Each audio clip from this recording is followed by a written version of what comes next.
رسول کریم صلی اللہ علیہ وسلم نے فرمایا، ایک مسلمان دوسرے مسلمان کا بھائی ہے، پس اس پر ظلم نہ کرے اور نہ ظلم ہونے دے۔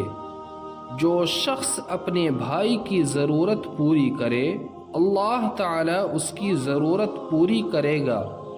جو شخص کسی مسلمان کی ایک مصیبت کو دور کرے، اللہ تعالی اس کی قیامت کی مصیبتوں میں سے ایک بڑی مصیبت کو دور فرمائے گا۔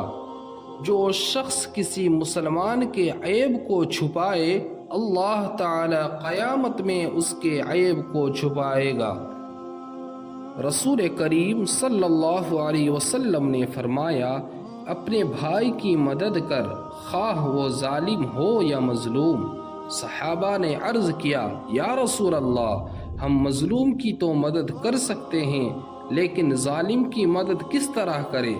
آپ صلی اللہ علیہ وسلم نے فرمایا، ظلم سے اس کا ہاتھ پکڑ لو، یہی اس کی مدد ہے۔